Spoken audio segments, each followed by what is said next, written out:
Okay, we're here with Joe Berardi of Westfield. He's the girls' coach at Westfield. They've made the Meet of Champions 5 of the last 6 years, so they've been very successful. Welcome, and let's go right into the first question. Sure. Thanks, Jim. When spring track finishes, Yeah. how much time do the kids take off before cross country training starts? So I typically give them about 2 weeks off after track. For a lot of the girls, and a lot of the JV girls, they end first week of June, usually at like one of the twilight meets. And then basically our final exams kind of start the next week or so. So they have like those kind of 2 weeks leading up to finals, and then finals to just kind of worry about academics. I don't want them even like worried about running, just take a break, relax, kind of mentally, psychologically reset. And then typically we get them back, last week of June, June 25th or so. We'll kind of start training again. And for the girls that make it to mock, typically I tell them right around like July 4th, you guys can start up. If they want to take, because for those varsity girls, it's a little bit longer of a grind for them. If they want to take 2.5 weeks off, that's fine. And then, I get them back when we start like our informal practices right after July 4th. Okay, so when you say 2 weeks off, you're saying 2 weeks off completely, no cross training, biking, whatever. Yeah, it's like in terms of like the whole snapshot of the year, it's like the longest break they're gonna get. So I tell them, just take care of what you got to take care of with school, close out the year. They're pretty tired too, I think, from that point. Like it's a whole 9, 10 month grind. It's a whole year when they start up in July. So yeah, it's just shut down. Don't worry about it, and then I'll see you. I'll see you around July 4th when we like start up for practice. So yeah, it's no really cross train. I mean, they can if they want, but I just tell them take 2 weeks off, fix up whatever you got going on. If there's any ailments, little things that are kind of ailing you, and then, I'll see you when you get back. Okay, yeah, sometimes you just got to forget about something Yeah. until you're ready to enjoy it again. Yeah, So exactly. how many days when you guys do start up, how many Yeah. days a week do you guys meet? So we meet 3 days a week. We meet 2 days during the week, usually like a Monday and a Thursday, or Tuesday and a Friday. And then Saturday, we usually meet at a park. We'll be going to Homedale probably in a couple weeks. We'll start. We have a park in town called Echo Lake that has like some hills, has like a sled hill. So it's like a nice little, I don't know, probably 100-meter incline. And it has like kind of some, I guess, rolling hills, if you want to call it like that. So it gives us a chance to kind of train on some, getting off the flat surface all the time. But yeah, I'd say we always start up right after July 4th. So last week we started up. Last week was the first week. People were still away. So we went 2 days, and then just kind of, I'd say every week we just get more and more kids, because you try to put an emphasis. If you want to get better, you have to be here. And I'm not waiting for you. Like, I always tell the girls, you never wait your turn. It's something I stole from Kurt Waiton. He told me, he's like, girls, don't wait. Like, just like, you have to show up if you want to get better. You have to be here. So yeah, I'd say 3 days a week until mandatory starts August 21st. And are you guys morning or evenings? I switch it up. Actually, I try to accommodate. So what I've seen over the years, since I've taken over as head in 2020, like, so a lot of the upperclassmen work jobs that like, or camps that they're at from like 8 to 4 or 9 to 5. And a lot of the younger kids, freshmen, sophomores, they don't really have jobs. They don't work. Maybe some do, but so they're easier to get to come in. So what I do is I'll do usually 1 or 2 practice a week in the morning, and then I'll do the other one like at night. So I try to accommodate this way, because I always have girls be like, "Hey, I can't make practice," and I'm like, "All right, well, we're gonna do, depending on the week, maybe we're gonna have 2 evening practices at 6 or 6:30." I just try to get everybody there as much as possible, and I think the upperclassmen that have jobs appreciate that. So it gives them a chance to always kind of, I think it's, especially the upperclassmen, to be there with their teammates and the younger girls to kind of take them under their wing. I want them to be there. And like, yeah, I probably would prefer to just have morning practice, but I want those girls there. So I don't want them using their job as a reason to not be there. So I try to accommodate everybody if I can. So how does training evolve from the start, when I say the start of the summer, from when you guys start meeting to Yeah. the first day of school in September? Yeah, so we typically start pretty low stakes. I'd say for the first couple weeks, I have them run anywhere between like 2 and 4 miles. about 5 to 6 days a week. And then we add in, so if they're going 5 days a week, I'll add in a cross training day and then an off day. Typically, I always give them off on Sunday, and that's like routine throughout the year. I like to meet, we have like our field house at our track and field facility has like a weight room. So I like to get in there, do like more like some for a lot of, for the beginners, it's just about moving like body weight. And if they can just kind of, work off of that, you're not even trying to put like maybe dumbbells or a bar in their hand. If they can just kind of move their body weight, they're going to be better than what they were doing.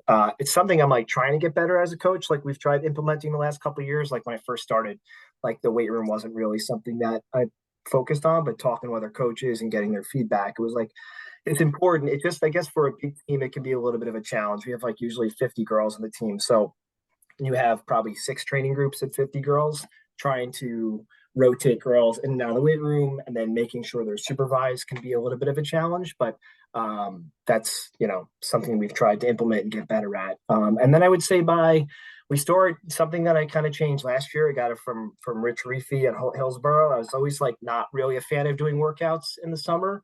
And then Rich is like, why don't you try doing just like 400s at like tempo pace? Like take what you think they would run on a 2 mile on the track towards the end of July. So we usually do this. We did it like the last week of July last year. And I was like, okay, I can kind of gather what like my top girl all the way to the end, like what they're going to run. If they stepped on the track right now, what would they run at a 2 mile? And, I look it up on like, I usually use like Tin Man's chart, look at like what tempo would be or easy tempo would be for 400s on the track. And we'll do like 4 at like easy tempo. So like the workout is not hard and the rest is very short. So I'll do like 4 at like easy tempo. And I think for the girls, like, yeah, the summer is about mileage. You want to get miles. But if you can just mix it up once every 10 days or so and throw them something like that, or throw them like just like a 2 mile tempo out and back, something like that, I think they enjoy it. And like last year I thought those worked really well, so we did the 400s were kind of a staple for us in the summer. I would say from right to the end of July, you do like 4 at easy tempo pace, 4 at like medium to hard tempo, and then the last 2 maybe like approaching CV, but not too hard, because I just want them, they're getting like 30 to 45 seconds rest after each 400. So it's designed to be short. And it's like a true kind of like medium effort. It starts like easy to medium. And when they finish, they're not like keeled over or anything like that. It's just kind of a true medium effort for them to kind of wake them up a little bit. And I think it kind of gets them excited to come to practice and, do something different than just mileage. So I call them introduction to hurting workouts. In other words, yes, reintroducing the fact that you're not doing distance, you're yes, actually hurting a little bit. little bit. Yeah, you just wake up the system a little bit, touch that system. And hills are important too. That's why we try to get to Echo Lake and Holmdel. That's something, again, like when you have a big team, logistically trying to put people in different positions can be a little tough, whether it's like me or where my assistant's going. So that's something I probably want to do more of this summer, is just get over hills. And talking to a lot of coaches is like hills are huge. And so do more of that. But that's kind of what we look at, I'd say. And then by August, we're going 6 days a week. And then we're doing the tempo stuff about every week, once every 10 days, and then hills and stuff like that. So, but that's kind of what the summer looks like. So like when mandatory starts August 20th or 21st, whatever that date is, they've already now like worked out. They have like 3 or 4 weeks of workouts. And if you haven't been at practice, I don't know what to tell you. Like, it's like, we're not waiting for you. I don't, like in the beginning, I would adjust my training to be like, all right, I'm going to accommodate people that didn't show up for 2 months. I'm not doing that anymore. Like if you're not here and you chose not to train for 7 weeks, I don't know what to tell you. Like it's really important that you're here, so you make them feel like they missed out on something. And that's kind of why I do that. Well, that leads to the question, how important is the summer to the whole season? It's everything. I mean, it's if you're not showing up in the summer, I don't know how good you expect to be. And then like there's the question of like how seriously do you take it? Like maybe you're an athlete that prioritizes another sport. I tell them, like, when you're in season for me or for the program, like you're in season, like this comes first, and like my AD will back me on that. And like cross country is the primary, like not lacrosse or soccer or whatever else they're doing. And if you can't meet that, then like that's fine. Like I wish you luck, and maybe I'll see you back in the winter or the spring. But when we're in season, you're not doing anything else. That's not fair. It's not fair to like the program and the girls, but it's not fair to the other coach too. Is like when you try to serve two masters, I always tell them you end up disappointing both of them. So summer is just it's huge. And for me, I think it's important, with myself and Jen, like my assistant, is like there's always at least one of us there, and usually both of us are there. And yeah, I guess you could ask upperclassmen to like run captains practices. I'm sure like you have a couple days a week, but that's if you're not like that's not you have I feel like you have to be in the fight with them. That's not fair if I'm telling them, yeah, just here's the practice schedule and captains, you run it, and I'll see you guys in August. That's if I'm not there, why should they be, right? Like, and I think that's kind of the expectation. Like you're here, you got to be in the fight. Everybody's in this together. So, if you're not going to be there in the summer, you're not going to have much of a fall. You're just usually they get hurt. Usually they teeter out by mid-October. It just, it doesn't work.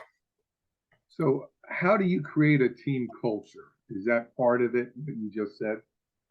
Yeah, I think you put a premium on showing up and practicing. Obviously, like I said, if you're not practicing, you're not getting better. I took that from Kurt years ago when he said, never wait your turn. So like being there, contributing, being a part of the team is like something that is very important because your time is now. You can try to project out to like, oh, I think this girl will eventually be, well, why wait? Like if you're maybe somebody on that bubble, where I've seen girls that from one year to the next put in great summers, and it's like I didn't, from what they did in track, I didn't maybe project them to be a varsity girl, but they just worked their butts off, and it's like, okay, now they're going to be like the sixth or seventh girl on the team, like because they didn't want to wait. They were like, I want this. This is important to me. So, I try to preach to girls like anybody can be a leader in this program. Yeah, it's great. Like you've been doing this longer than I have. When your best runner is like a captain or a leader or whatever, but that doesn't always work out that way. And, leaders come in all shapes and sizes. They can be JV, they can be varsity. So I always say it's not like the fastest or the best runners that, are always showing up and giving their best effort. I don't choose captains till preseason is over. So like I'm not choosing them until basically when school starts because why am I going to choose captains in November of 2022 when the season for cross country doesn't start till the next year? Like those captains, but those girls I choose may not even be around next year. So you want to kind of incentivize like anybody can be a captain. Like I make it up, I open it up to like juniors and seniors, and some years I have like 2 or 3, and then maybe years I'll have like 4 or something. Like if you show up and you're working hard, and this matters to you, then like that's somebody I want to be around. Like I always say with upperclassmen, if you're not varsity, like you need to be somebody that I can trust to be around the younger girls to show them to do the right thing because I can't see everything going on. My assistant can't see everything going on with 50, 60 girls. So you need to be somebody that like when we tell you to do something, we know we can trust you. And we've had a pretty good luck with getting a lot of those girls that like strive to be like a captain, but maybe they don't have the times to be varsity, but they're responsible, mature, and they want to be a part of that. So that's kind of the culture we're trying to go for. It's like anybody can be a leader within this program. We do like Blue Devil of the Week stuff. We give out like T-shirts, or I have like a million things in my office from like years past with shirts and socks and whatever the orders that girls don't pick up from ordering gear. And like it's like, hey, you got Blue Devil of the Week, and it's not necessarily for a race. It's a lot of times it's for a race or a PB, but it can be for anything. It can be for hey, I liked what you did in the weight room the other day, showing those younger girls how to properly lift the bar. That's awesome to me. And hey, and then we, you typically do those on a Monday if you have a race that weekend or not, and then you call them out at the beginning of practice. You roll call, then Blue Devil of the Week is, A, B, C, and D, and they get a T-shirt over they want. So, yeah, it just, that's like all part of team culture, just doing stuff that contributes. It's not always about times. Like, yeah, the times are very important, don't get me wrong, but there's other ways you can contribute to the team so that, and if they're doing that right stuff, I think that just kind of like, that just promotes like, hey, this is a positive program. And it's this sport is so easy to go negative, so easy. And with coaches, we do it. I've been guilty of that. It's like you try to just stay as positive as possible, even when like, man, they're not doing the right thing here. But you try to just stay positive. So you just never give up on a kid. Where it's like, please, like, just you're hoping for that kid to come around, and you're hoping that culture is going to kind of be like it's going to get them on the right track. But it's tough. This sport it's a confidence game, and it can be very difficult at times. So